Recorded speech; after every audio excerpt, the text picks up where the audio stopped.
Sir నమస్తే, ఏం చేస్తుంటారు మీరు? LIC agent. ఓకే సార్, ఎలా ఉన్నాయి పాలసీలు ఇవన్నీ ప్రజెంట్ గడిచిన 5 సంవత్సరాల్లో పాలసీలుగా కవరేజ్ కానీ ఇప్పుడు కానీ ఎలా ఉంటున్నాయి కవరేజెస్? డేట్గా వచ్చే పాలసీలు ఏమో జీవితాలకు అన్నిటికీ ఉపయోగపడతాయని కంపెనీలు ఎక్కువ పోటీలతో ఎక్కువ ఆఫర్లు ఇస్తున్నట్టుంటాయి, కానీ చివరికి క్యాలిక్యులేషన్కి వచ్చేటప్పటికి పార్టీ దగ్గర వసూళ్ళు వాళ్ళకి కావాల్సినంత లాగేసుకుంటాయండి ప్రీమియమ్స్. ఓకే సార్, ఇక్కడ చూస్తే కనుక రాష్ట్రంలో ప్రభుత్వం మారిపోయింది. ఆంధ్రప్రదేశ్లో కూటమి ప్రభుత్వం అధికారంలోకి వచ్చింది, 60 రోజులు దాటిపోయింది. ఎలా ఉందంటారు ఈ 60 రోజులు ఈ కూటమి ప్రభుత్వం పరిపాలన? అండి, ఈ వైసీపీ పరిపాలన రావటానికి పెద్ద పెద్ద అబద్ధాలని, పెద్ద అన్యాచురల్గా ప్రజలు కోరుకునే వాటిని ఒకదానికంటే 10 ఎక్కువ ఇస్తామని ఆ జగన్మోహన్ రెడ్డి మాయమాటలు అన్ని విధాలుగా పొగబెట్టి ఆంధ్రప్రదేశ్ తేనెతుట్టని కొట్టేయాలని వచ్చి కొట్టుకెళ్ళినట్లుగా అట్లా చేశాడండి. ప్రజలు కూడా మిడిమిడి జ్ఞానంతో ఉన్న ప్రజలందరూ కూడా ఆయన మాటలకి, ఆయన ఇచ్చిన హామీలకి బోల్తా పడిపోయారు. ప్లస్ వాళ్ళ నాన్నగారి సింపతితో మార్కులు కొట్టేయాలని 50% అట్లా కొట్టేసి ఉన్న పరిస్థితులు మొత్తాన్ని ఒక దొంగ, ఆంధ్రప్రదేశ్ని కాజేయటానికి వచ్చిన దొంగ పరిస్థితులన్నింటినీ కూడా తనకి అనుకూలంగా మార్చుకొని తన దొంగ తెలివితేటలు మొత్తాన్ని ఆంధ్రప్రదేశ్కి ఉపయోగించి మొత్తం ఆంధ్రప్రదేశ్ యొక్క సంపదను కొల్లగొట్టే మార్గాన్ని అతను రెడీ చేసుకున్నాడు. ఆంధ్ర ప్రజలు ఆ బుట్టలో పడిపోయారు. ఆ పొగకి అది నిజమేనని నమ్మి ప్రతి ఒక్కరిని అనుమానించడం ఆంధ్రప్రదేశ్ జనంలో ఒక అననుకూలమైన దృక్పథం ఏర్పడిపోయి. మీరు చెప్పిన పరిపాలన అంతా గతంలో గడిచిపోయింది సార్. ఇప్పుడు 60 రోజులు అవుతున్నాయి కూటమి ప్రభుత్వం అధికారంలోకి వచ్చి. ఇప్పుడు ఈ ప్రభుత్వం తీసుకుంటున్న నిర్ణయాలు ఎలా ఉంటున్నాయి మీకు? అసలుకి పేదలకి మధ్యతరగతి వాళ్ళకి ఎలా ఉపయోగపడతాయి అనుకుంటున్నారు?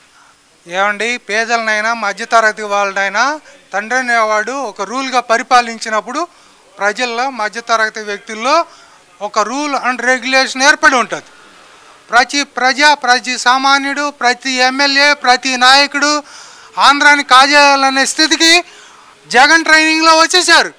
ఇప్పుడు వచ్చిన కూటమి ప్రభుత్వం కూడా అలానే ఉంది. చెప్పేది వినండి. అంతకుముందు చంద్రబాబు నాయుడు ఎన్నో సంవత్సరాల అనుభవంతో ఆయన కాజేసేవాడైతే కాజేసే ఉండేవాడు. జగన్ దాకా పరిపాలన తెచ్చేందుకు అప్పచెప్పేవాడు, రికార్డు మాయం చేసేవాడు, మొత్తం కాజేసేవాడు, నీకేది అప్పచెప్పేవాడు కాదు. ఆల్రెడీ లూటీ అయిపోయిన ప్రభుత్వాన్ని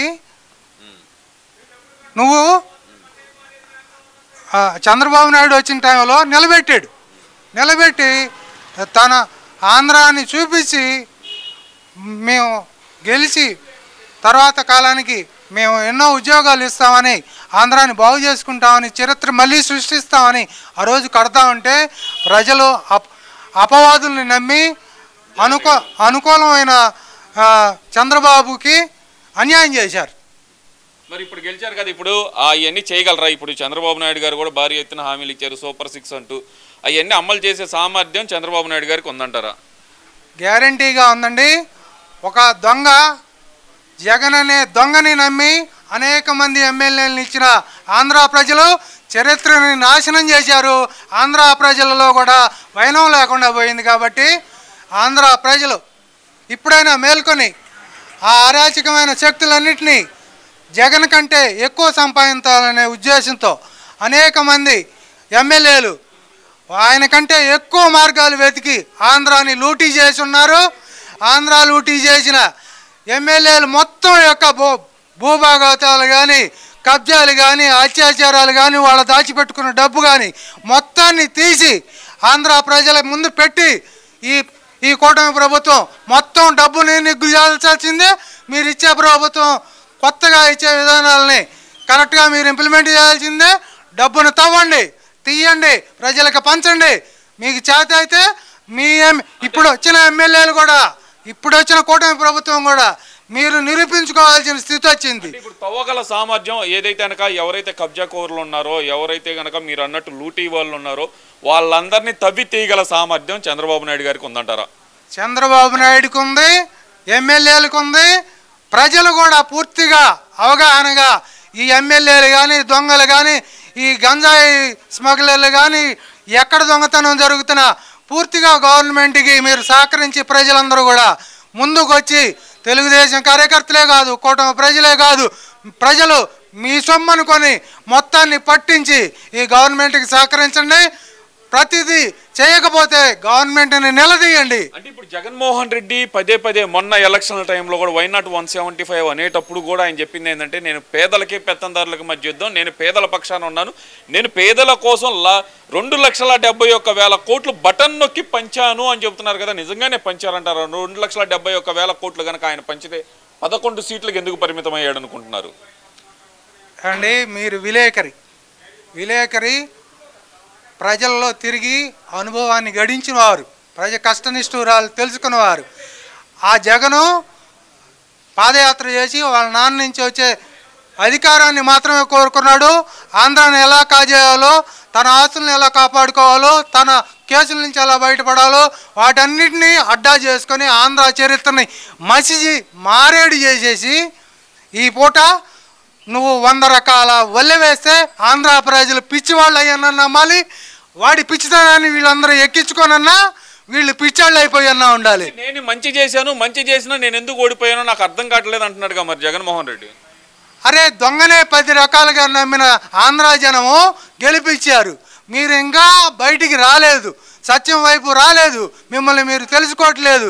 ఈ మిడిమిడి జ్ఞానంతో ఫ్యూచర్ కాలంలో కూడా మీరు ప్రజలలో వైఎస్ జగన్మోహన్ రెడ్డిని నమ్మేవాళ్ళు ఈ కూటమినే కాదు ఆంధ్రప్రదేశ్ మళ్ళీ అధపాతాళానికి తీసుకెళ్ళడానికి మీ అసత్య ఆరోపణలు మానేసి ఆంధ్రప్రదేశ్ అభివృద్ధిలో ప్రతి ఒక్కరూ ప్రభుత్వానికి సహకరించి మీరు ఆంధ్రప్రదేశ్ చరిత్రను కాపాడుకొని కొత్త విత్తనాలను చల్లి మళ్ళీ ఫలాలు కాయించుకొని మీ తర్వాత భవిష్యత్తుని మీరు కాపాడుకోవాల్సింది, మీ పిల్లల భవిష్యత్తును కాపాడాల్సిన పరిస్థితి ఆంధ్ర ప్రజలకు ఉన్నది. అంటే ఇక్కడ ఏం జరుగుతుందంటే, రాష్ట్రంలో పరిపాలన చేయట్లేదు వచ్చిన ప్రభుత్వం, ప్రజల్ని కార్యకర్తల్ని వైసీపీ నాయకుల్ని చంపటం హింసించడమే జరుగుతుంది. రాష్ట్రంలో రాష్ట్రపతి పాలన పెట్టాల్సిందే, నాకు రక్షణ లేదు, నాకు జూన్ ముందల 3 నాటికి ఏదైతే రక్షణ ఉందో ఆ రక్షణ కావాలి నాకు అంటూ రాష్ట్రంలో రాష్ట్రపతి పాలన పెట్టాలంటూ జగన్మోహన్ రెడ్డి ఇస్తున్న స్పీచ్లు కానీ చేస్తున్న ఫైట్ కానీ అసలు ఎలా చూడాలంటారు?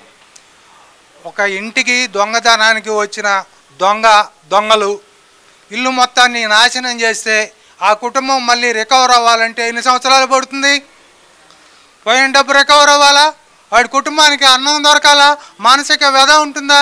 ఎన్నో సంవత్సరాల నుంచి క్రోడీకరించుకున్న చరిత్ర నాశనం అయిపోయి భార్య పిల్లలు సృష్టి ఎట్లా అవుతుంది?